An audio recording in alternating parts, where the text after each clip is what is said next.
پچھلے 12 trading session سے روپیہ جو ہے آہستہ آہستہ کھسکتا جا رہا ہے، واپس 287 روپے پہ آ چکا ہے۔ جو انسٹرومنٹ مارکیٹ میں ٹریڈ کرتا ہے ایک جگہ نہیں رہ سکتا، اس کو اوپر نیچے ہونا پڑتا ہے۔ برآمدی سیکٹر جو ہے روزانہ ڈالر بیچتا تھا اور درآمدی سیکٹر جو ہے اس کو خریدتا نہیں تھا تو وہ مزید نیچے جاتا تھا۔ اس کا فائدہ لازمی ہمیں ہوا، ہمارا روپیہ اپریشیٹ ہوا، لیکن ایسا یہ فار ایور نہیں ہو سکتا تھا۔ آئی ایم ایف کے ریویو کے بعد ہمیں $700 ملین ملیں گے۔ ہو سکتا ہے کہ ایک ٹریگر بنے کہ جو ابھی روپیہ مسلسل گر رہا ہے اس میں جو ہے گراوٹ ختم ہو جائے، اور مجھے ایسا لگتا ہے کہ آگے آنے والے دنوں میں ہمارا کرنٹ اکاؤنٹ بھی ایلیجیبل رہے گا۔ لیکن ایک چیز جو فیور نہیں کر رہی وہ ہے مہنگائی۔ بسم اللہ الرحمن الرحیم۔ جہاں پہ پاکستان میں پچھلے ایک مہینے سے معیشت کی اچھی خبریں آ رہی ہیں، وہاں پہ ابھی ہم دیکھ رہے ہیں کہ پچھلے 12 ٹریڈنگ سیشن سے روپیہ جو ہے آہستہ آہستہ کھسکتا جا رہا ہے، اور ایک ٹائم پہ جو ہے 275-76 روپے تک ڈالر کے مقابلے میں چلا گیا تھا۔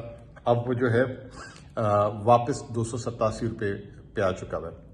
کافی لوگوں کے سوالات ہیں کہ یہ پہلے اتنا مضبوط کیوں ہو گیا اور اب پھر واپس کیوں نیچے جا رہا ہے، کیا یہ مصنوعی تھا، کیا اس کے پیچھے راز ہے؟ الگ الگ لوگ الگ الگ باتیں کرتے ہیں۔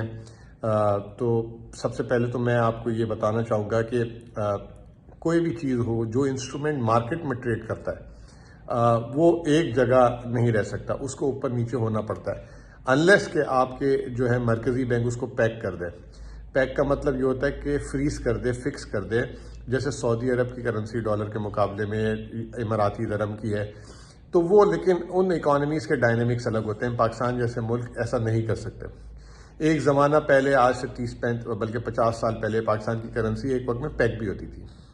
بہرحال تو کہنے کا مطلب یہ ہے کہ کوئی بھی چیز جو مارکیٹ میں ٹریڈ ہوگی، چاہے وہ آلو ہو، چاہے وہ پیاز ہو، چاہے وہ سٹیل ہو، تو وہ اس کا اتار چڑھاؤ تو ہوتا ہے، جیسے سٹاک مارکیٹ کے شیئرز بھی ہو گئے۔ تو یہ کوئی انہونی بات نہیں ہے۔ اب کیا سلسلہ کیا تھا؟ بڑی انٹرسٹنگ سی بات ہے کہ 6 سپتمبر سے پہلے تک جو ہے پاکستان میں روپیہ جو ہے مسلسل گرتا جا رہا تھا۔ پھر ایک دم جو ہے SIFC اور ہماری جو آرمی اور آرمی چیف تھے انہوں نے فیصلہ کیا، اور جہاں پہ اسپیکولیٹنگ کر رہے تھے، خاص طور پہ اسمگلنگ پہ کریک ڈاؤن کیا، افغان ٹریڈ ٹرانزٹ کو جو ہے اس کو ریویو کیا پورا۔ تو 6 سپتمبر سے لے کے 16 اکتوبر تک روپے نے مسلسل جو ہے اس میں اضافہ ہوا۔ اوپن مارکیٹ میں تو 340 تک چلا گیا تھا، جو پھر 280 پر آ گیا۔ 60 روپے کی کمی پاکستان کی تاریخ کی سب سے بڑی تھی۔ اور پھر اس کے بعد جو ہے روپیہ جو انٹر مارکیٹ میں تھا وہ بھی 360 سے 275 تک چلا گیا تھا، وہ بھی آپ سمجھ لیں 30-32 روپے تھا۔ تو یہ انپریسیڈنٹڈ تھا، یہ جو ہے پاکستان میں کبھی ہم نے دیکھا نہیں۔ لیکن لازمی سی بات ہے، اس کے بھی پھر سائیڈ ایفیکٹس ہوتے ہیں۔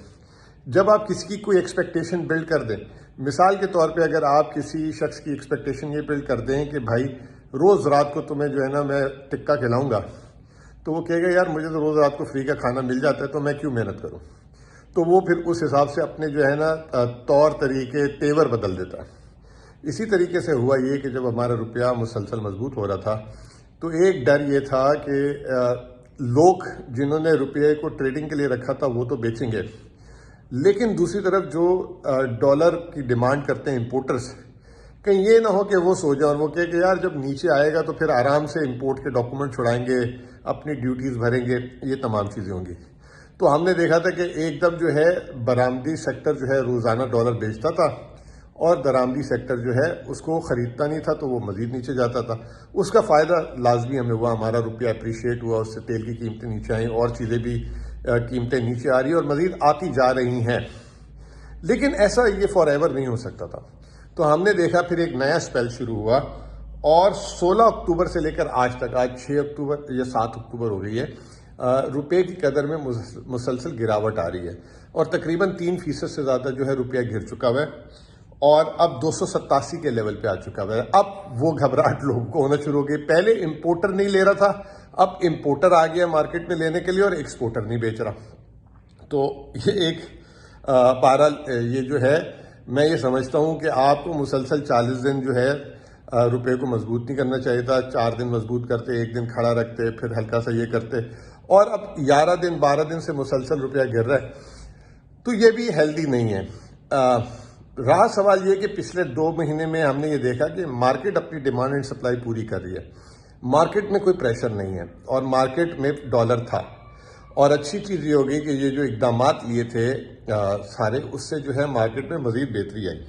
اب ہم یہ دیکھ رہے ہیں کہ روپیہ کیوں گرنا چاہیے۔ فنڈامنٹلی کوشچن ہوتا ہے سب سے پہلے کہ کیا آپ کا بیلنس آف پیمنٹ کا توازن خراب ہو رہا ہے؟ تو اکتوبر کے جو اعداد و شمار آ رہے ہیں، ٹریڈ کے آ رہے ہیں، ساری چیزیں آ رہی ہیں، اس سے لگ رہا ہے کہ بیلنس آف پیمنٹ تو آپ کی خراب نہیں ہو رہی، بلکہ آئی ایم ایف سے جو آپ کی بات چیت ہو رہی ہے اس پہ کہا بھی یہ گیا کہ جو اس سال کرنٹ اکاؤنٹ خسارے کا تخمینہ ہے وہ جو لگایا گیا تھا 6-7 ارب ڈالر، اس سے کم ہی آئے گا۔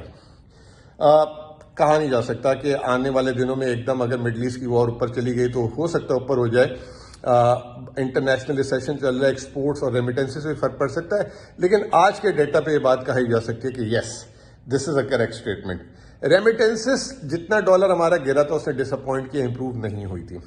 پچھلے مہینے بھی 2.2 ارب ڈالر پہ تھی۔ ریمیٹنسز جو ہے اپریل 2022 میں جو ہے 3 ارب ڈالر کراس کر گئی تھی۔ یہ ایک ٹریگر ہے، اس کو امپروو کرنا چاہیے، اور میں سمجھتا ہوں کہ جو ہمارے لوگ باہر پیسہ روک کے بیٹھے ہوئے ہیں وہ پاکستان میں پیسہ بھیجیں، کیونکہ پاکستان میں اپرچونیٹیز اچھی آ رہی ہیں، اسٹاک بھی بڑھی ہے، آپ کو بینک سے پروفٹ بھی اچھا مل جائے گا۔ ریئل اسٹیٹ بھی اگر ڈالر ٹرم میں دیکھیں تو بہت نیچے ہے، روپے میں دیکھیں تو بھی نیچے ہے، ڈالر میں تو اس سے زیادہ نیچے ہے، بعض جگہوں کے 50% نیچے ہے۔ ٹھیک ہے جی، تو مجھے ایسا لگتا ہے کہ آگے آنے والے دنوں میں ہمارا کرنٹ اکاؤنٹ بھی ایلیجیبل رہے گا۔ یہ تمام چیزیں تو فیور کرتی ہیں روپے کے استحکام اور مضبوط رہنے کے لیے، لیکن ایک چیز جو فیور نہیں کر رہی وہ ہے مہنگائی۔ ہماری جو مہنگائی کی شرح ابھی بھی 26% ہے، اور جو ہمارے پڑوس میں جو ہمارے ٹریڈنگ پارٹنر ہیں وہ 5-6% پہ ہیں۔ تو یہ جو فرق ہوتا ہے یہ لازمی روپے میں نظر آتا ہے۔ آپ آرٹیفیشلی روک سکتے ہو، لیکن ایک ٹائم کے بعد پھر اس میں فرق آ جائے گا۔ تو یہ جب تک رہے گا تو ہمیں تھوڑا سا تو ویک کرنا پڑے گا، ورنہ ہمارا ٹریڈ کا بیلنس خراب ہو سکتا ہے۔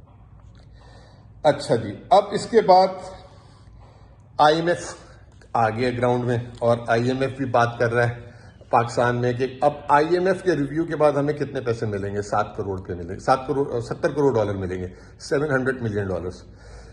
یہ جو ہے ہو سکتا ہے کہ ایک ٹریگر بنے کہ جو ابھی روپیہ مسلسل گر رہا ہے اس میں جو ہے گراوٹ ختم ہو جائے، اور شاید ہو سکتا ہے کہ روپیہ واپس سے مضبوط بھی ہونا شروع ہو جائے۔ تو یہ ایک بہت امپورٹنٹ ٹریگر ہے اور اس کو ہم نے دیکھنا ہوگا۔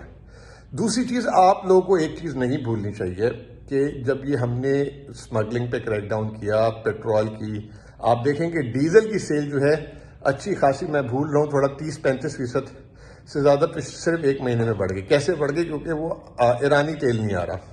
دوسرا، افغان ٹریڈ ٹرانزٹ سے آپ کی بے تحاشا الیکٹرانک آئٹم، چائے کی پتی، ٹائرز، یہ وہ سارا کچھ جا رہا تھا، اب وہ آفیشیلی چینل سے امپورٹ ہوگا، تو آپ کی آٹومیٹکلی امپورٹ میں بل میں گروتھ نظر آئے گی۔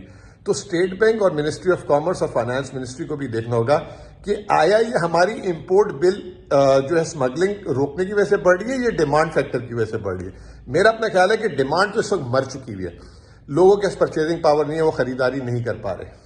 بہرحال یہ تمام فیکٹرز ہے جس کی وجہ سے ہمارا روپیہ جو ہے اب کچھ دنوں سے کمزور ہو رہا ہے، لیکن میں سمجھتا ہوں کہ آنے والے دنوں میں پھر استحکام آ جائے گا۔